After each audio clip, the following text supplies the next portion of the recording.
अहिलेको सरकारले हामीलाई पुरै खिच्नु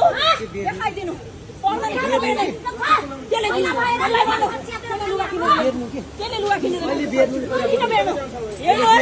यो सबै केही छोड्नु पर्दैन यो देखाउनु केही छोड्नु पर्दैन बिनु एकदम नाङ्गियो त्यति हो यही हो सुशासन घिसार्ने यत्रो हिम्मत तिमीहरूको यत्रो हिम्मत नाङ्गाउने त नाङ्गो भएर यहाँ आइज त कस्तो हुँदो रहेछ दिनु यो हेर्नु बालन दाइलाई चाहिँ दिनु बालन दाइलाई उहाँको पनि छोरी होइन हामी चाहिँ को हो उहाँको त्यसले ल्याउँछ मेरो लास त्यसले छोप्छ अब क्यामेरा अगाडि छ मान्छेलाई नङ्गाइदिएको छ लाज हुँदैन त्यसलाई तपाईँलाई लाज लाग्छ सर लाज लाग्यो तपाईँलाई तपाईँले के गर्नु भएको को हुनुहुन्छ तपाईँ बेर्ने तपाईँले हामीलाई हात लगाउने कसरी आयो तपाईँले हाम्रो जीवन गर्ने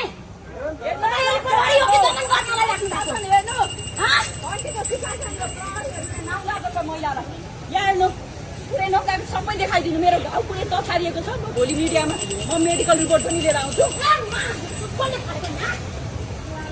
घन्टीको सुशासन यही हो हामीलाई नङ्गायो घन्टीको सुशासन यही हो त्यसलाई ल्याउनु है सर मेरो खुट्टा छाड्दै ल्याउनु कति दिन जेलमा बस्नुपर्छ म बस्नको लागि तयार छु यो खुट्टा लाज लाग्दैन तपाईँहरूलाई घरमा छोरी छैन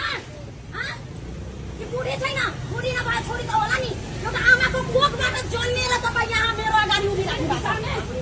लाज लाग्दैन तपाईँलाई त्यसलाई यहाँ ल्याउनु भनेको छ तँलाई लाज लाग्दैन तँ एउटा केटी मान्छे होइनस्